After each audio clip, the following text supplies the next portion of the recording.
Pop Verso tá no ar e a gente começa o programa de hoje com ela, com Beyoncé, frases de Beyoncé na música mais recente dela, Break My Soul. Então tem ali, acabei de pedir demissão, tô procurando por motivação, você não vai quebrar minha alma. O que a Beyoncé tá querendo dizer nessa música e o que isso tem a ver com aquela coisa da girl boss, sabe? A garota patroa que trabalha, que consegue o empoderamento. Vamos problematizar isso e começar a falar sobre isso? Roda a vinheta.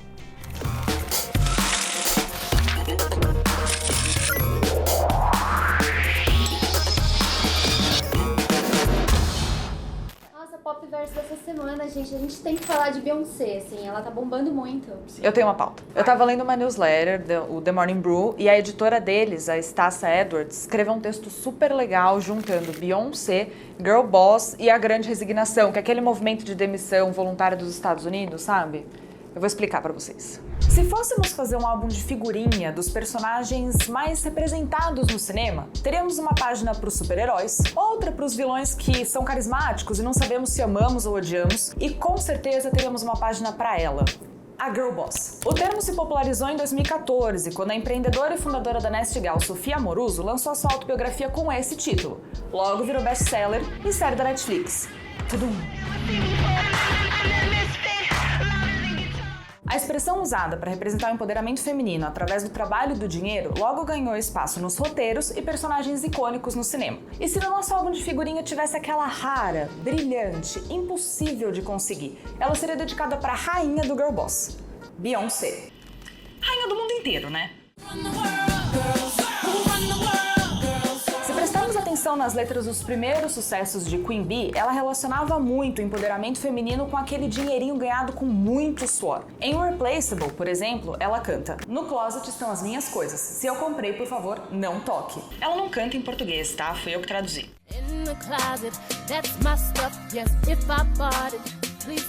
O sucesso desses hits não se deve só ao refrão pop chiclete ou à legião de fãs que Beyoncé merecidamente tem, mas também ao momento em que essas músicas foram lançadas. Na época, as mulheres ainda acreditavam na promessa do capitalismo de que uma profissão e o trabalho certo eram os elementos fundamentais para a igualdade. Ou seja, se você trabalhasse duro, conquistasse seu lugar ao sol, você conseguiria ser igualmente remunerada do que seu colega homem e ser tão respeitada quanto ele. Porém, alguns anos e uma crise sanitária global depois, nós mulheres, principalmente nós mulheres millennials, entendemos que não é bem assim. De acordo com a imprensa americana, as mulheres estão liderando um movimento chamado de a Grande Resignação. No caso delas, motivadas também pela falta de estrutura para cuidar das crianças. Então, um trabalho que antes era empoderador e permitia muitas coisas para as mulheres, agora tem um custo muito alto, de saúde mental e até familiar. E é claro que a dona da coisa toda... assustou, né, chefe? Lançou simplesmente o hino da Grande Resignação. Em Break My Soul, Beyoncé canta: "Acabei de me demitir, vou encontrar um novo estímulo." E aí, o que vocês acham? Nossa, eu gostei muito da ideia. A gente podia levar pro estúdio, né? Ampliar essa discussão. Trazer alguém pra conversar com a Mari, né? Sim. Acho que fica super legal. Olha, se as meninas do time mandam, eu só obedeço. Claro que a gente vai trazer alguém para conversar comigo aqui sobre isso, porque se você que está assistindo achou que não dava para conectar Beyoncé com economia, você achou muito errado e a gente vai explicar daqui a pouquinho. Agora vamos para as notícias de hoje e essa é bem curiosa. Encontraram um Burger King que estava abandonado lá nos Estados Unidos, ninguém sabe há quanto tempo, mas pela decoração, olha aí, dá pra ver que tem uma coisa meio vintage e tal. Esse Burger King estava escondido. E aí o que aconteceu? Os funcionários de um shopping ali perto encontraram tudo isso aí atrás de uma parede. E aí, claro, despertou a curiosidade de muita gente. Tem engenheiro visitando já, um monte de gente. Isso aconteceu em Delaware, nos Estados Unidos. A internet toda tá falando sobre isso. E como sempre, quando algo viraliza, atrai um monte de gente. Já tem gente até pensando em possível oportunidade de negócio nesse Burger King antigo aí. Vamos falar sobre Copa do Mundo? Olha só, agora pode ser que tenha inteligência artificial para resolver um problema. Um problema que sempre causa discussão, que é o tal do impedimento. Estava impedido? Não estava, agora a inteligência artificial pode ajudar. A FIFA disse que vai usar câmeras com inteligência artificial para ajudar os árbitros a identificarem esses impedimentos na Copa do Mundo desse ano. consiste no seguinte: um sensor na bola que vai transmitir a posição da bola no campo 500 vezes por segundo e 12 câmeras montadas no teto dos estádios para mapear o corpo dos jogadores. Aí o software vai fazer o quê? Combinar esses dados e vai gerar alertas automatizados quando os jogadores cometerem algum tipo de infração de impedimento. Aí esses alertas vão ser enviados para os oficiais numa sala de controle que vai validar a decisão e aí vai falar para os árbitros no campo. A FIFA disse que com esse recurso, aí as decisões vão ser tomadas de forma mais rápida e precisa. A gente está esperando para ver se vai ter treta ou não. Sempre tem. Vamos falar sobre arte? Olha só, o MUB, que é o Museu Brasileiro da Escultura e Ecologia aqui em São Paulo, está com uma exposição nova. Franz Krasberg, por uma arquitetura da natureza. A gente vai explicar um pouquinho melhor sobre essa exposição e sobre quem era o Franz Krasberg com o Diego Matos, que é curador-chefe do MUB. Diego, bem-vindo, obrigada pela participação aqui. Eu queria então que você explicasse pra gente logo de cara quem era o Franz Krasberg, qual a relação dele com o Brasil, qual a relação dele com a questão ambiental também, qual a importância dele. Olha só, primeiro agradecer essa chance de poder falar sobre arte contemporânea num espaço tão legal dedicado à cultura. Franz Krasberg é um artista de origem polonesa, mas radicou sua vida aqui no Brasil, veio para o Brasil no final dos anos 40. O Krasberg talvez seja o artista mais relevante que se considerava brasileiro a pensar a questão ambiental, né? Ele foi um ativista à frente do seu tempo. Todas essas questões que estão sendo discutidas hoje, não só da causa indígena, mas relacionada ao desmatamento e à sustentabilidade, são assuntos que vêm sendo tratados pelo Krasberg há mais de 40 anos. Vinham sendo tratados. Ele faleceu em 2017 e doou todo o seu acervo de obras para o governo da Bahia. E o MUB teve a oportunidade de poder fazer uma exposição, uma espécie de antologia da produção artística dele ao longo de mais de 70 anos de atividade. Então, o MUB traz essa produção que remonta ao final dos anos 40 até os anos 2000. Ele foi ativo como artista até seus 90 e poucos anos de idade e faleceu no final de 2017, como eu mencionei para vocês. É bem isso, né? A gente está falando de uma referência quando o assunto é, engajamento ambiental, quando é misturar a arte com questões importantes como essa. Então, o Franz chegou a fazer expedições aqui no Brasil, se envolveu em projetos importantes aqui no Brasil também. E essa questão é muito importante para todo mundo, né, Diego? Eu queria saber qual é a sua percepção em relação ao público, né, das exposições, principalmente essa. Você sente que a galera mais jovem está interessada nisso? Olha, eu estava comentando antes dessa proximidade que o Krasberg constitui, mesmo não estando mais em vida, atuando, porque o trabalho dele fala de questões que são muito ligadas a uma emergência que é atual, da qual a gente não consegue fugir. E, curiosamente, o público que melhor acessa a exposição é o público jovem, aí eu falo mais, inclusive, das crianças, que entram na exposição sem filtro e se identificam muito com essa presença desses resquícios de madeira, de situações de desmatamento, né? E falam desse lugar. Por exemplo, a gente colocou o Krasberg, ele reunia no seu sítio carcaças de baleia. E isso é um sucesso estrondoso com as crianças. Elas se perguntam, mas são dinossauros? E eu costumo dizer, não são dinossauros, mas lembram as estruturas desses dinossauros. São os nossos ancestrais que tiveram aqui na Terra. E ele faz algo que eu acho muito potente, que é transformar aquilo que aparentemente não tem mais vida e ganha um contexto de arte, se torna objeto de arte, se torna trabalho de arte e ganha longevidade, né? E as pessoas olham para aquilo, inclusive em termos pictóricos, a presença de cores e perguntam, mas isso é natural? E eu falo, é natural, porque foi retirado da natureza. As tintas que o Krasberg usa são pigmentos naturais, que você encontra por todo o Brasil, por exemplo. Então há essa proximidade com a matéria real, com a natureza. Diego, eu queria te agradecer pelo seu tempo aqui, eu imagino que esteja uma correria aí, te desejar muito sucesso com a exposição, lembrando que é uma exposição de graça que está ali no MUBI, aqui em São Paulo, até dia 31 de julho, então obrigada e muito sucesso para vocês.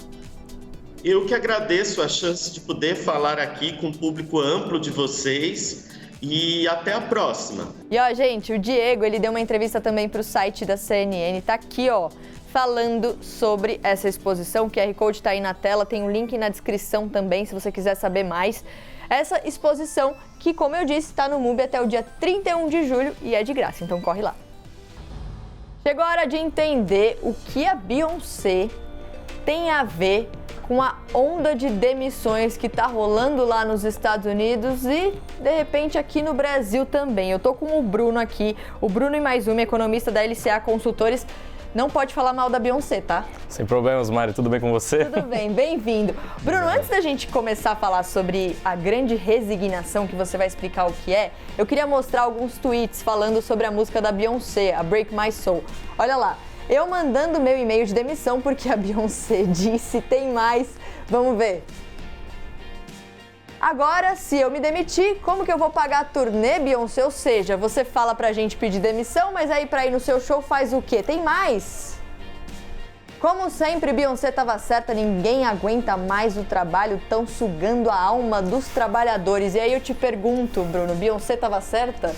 É engraçado, né? Essa letra da Beyoncé, essa nova letra dela aí do novo álbum, ela conta uma história que vem acontecendo nesses últimos anos aí no mercado de trabalho, depois que a pandemia deixou algumas marcas no mercado de trabalho, seja aqui do Brasil ou seja lá fora, mesmo nos Estados Unidos, né, Mari? É uma preocupação com saúde mental, de repente, que também é uma preocupação recente, né? Não, tem um pouco a ver sim, Mari.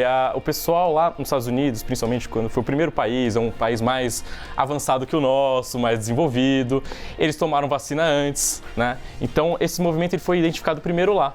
As pessoas começaram a se demitir por dois motivos, né? Primeiro porque no primeiro momento de pandemia elas ficaram com medo e elas aceitaram empregos e ficaram em empregos que não eram muito a realidade delas, não eram condizentes com as habilidades delas, né? E um segundo motivo tem a ver sim com essa questão de qualidade de vida, né? As relações de trabalho mudaram muito durante a pandemia. Então não é mais aquela, é mais o propósito, é mais você se sentir bem. Então isso aconteceu aqui no Brasil também, pós-pandemia? Sim, Mari, é uma tendência, porque o jovem hoje ele pensa na forma de trabalhar muito diferente do que as gerações anteriores, né? O sinônimo de carreira, de sucesso, né, de um cara mais antigo, era ficar na mesma empresa pro resto da vida. Hoje, se o jovem encontra uma oportunidade melhor para a vida dele, seja nessa questão financeira, seja na questão da qualidade de vida, ele prioriza o trabalho e não necessariamente a empresa. Então não é aquela coisa de você estar no mesmo lugar por muito tempo e não necessariamente é também sobre você já ter um plano, porque às vezes nem tem um plano, né? Às vezes pedir demissão e vamos ver o que acontece? Pode ser também? Pode ser também. A pandemia, ela mudou muito como as pessoas pensam no trabalho. Então, um cara que trabalhava antes na área de saúde larga o que ele estava fazendo, o que estava estudando, trabalhando, para começar a estudar uma outra área, seja a área de tecnologia, a área ambiental, né? Então tem essas mudanças assim que vão ocorrendo aí de acordo com que o mundo vai girando. E acho interessante aqui nos dados que a nossa produção separou, que o levantamento que vocês fizeram lá na LCA Consultores diz o seguinte: o Brasil bateu recorde de pedidos de demissão em 12 meses, de junho de 2021 a maio de 2022. Mais de 6 milhões. Perfeito. Não significa que as pessoas estão se demitindo, elas não estão sendo admitidas em outros lugares, mas elas estão se demitindo porque durante a pandemia elas ficaram presas em empregos que elas não gostavam tanto, né? Tinham uma necessidade muito grande de recompor renda, inflação incomodando, né, no bolso do brasileiro.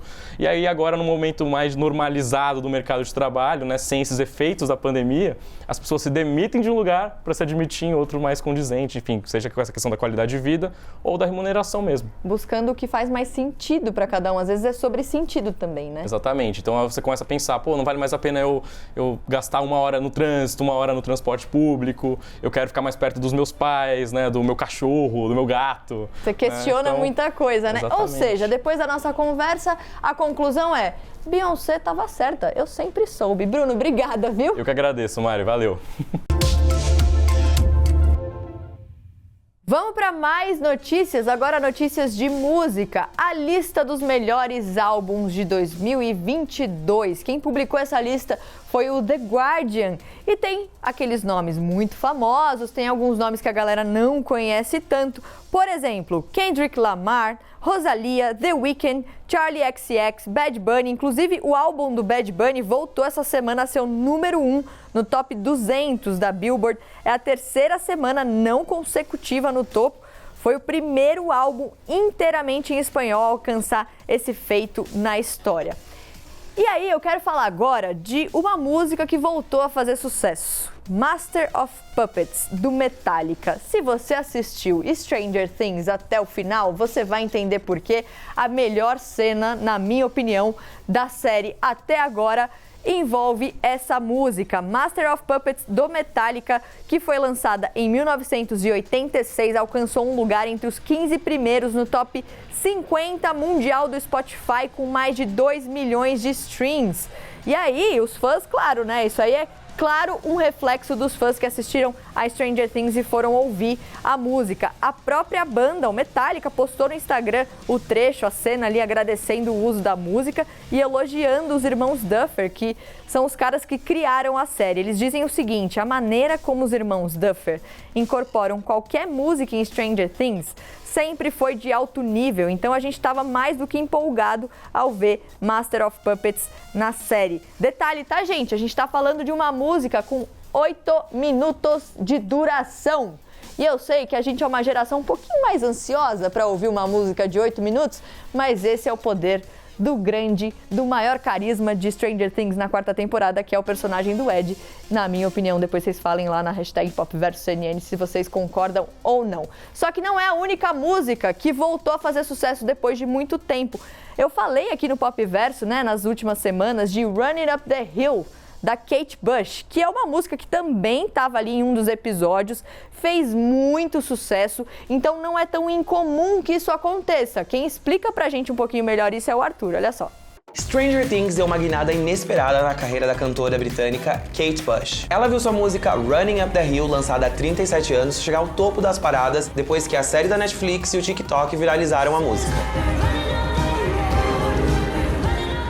Em uma entrevista para a BBC, a cantora disse que não quer saber de TikTok e que nem celular ela tem. Mas ela não é a primeira artista veterana que viu suas músicas voltarem a fazer sucesso entre a geração Z. A banda sueca ABBA lançou um álbum depois de 40 anos, voltou aos palcos com uma turnê holográfica, que parece incrível, e se jogou no TikTok. O quarteto resolveu criar uma conta no aplicativo depois que Dancing Queen viralizou em 2021, com mais de 195 milhões de reproduções. E essa não foi a única música da banda que fez sucesso por lá. Chiquitita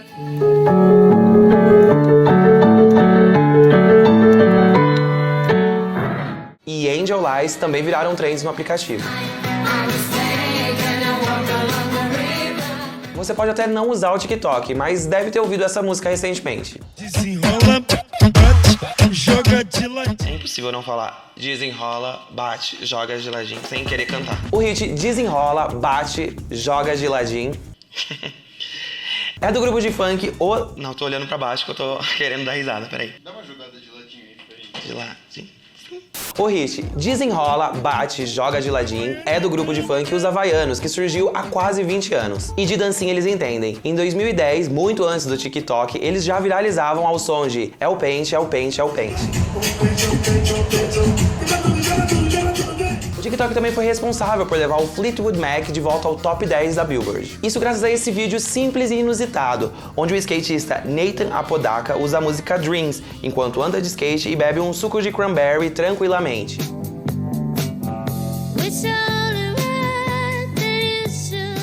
Quem também teve um desafio pra chamar de seu foi a Celine Dion. Em dezembro de 2021, a galera começou a dublar e fazer grandes performances dramáticas de It's All Coming Back to Me Now. E no começo deste ano, a música de 1996 voltou a bombar, com famosos fazendo challenge.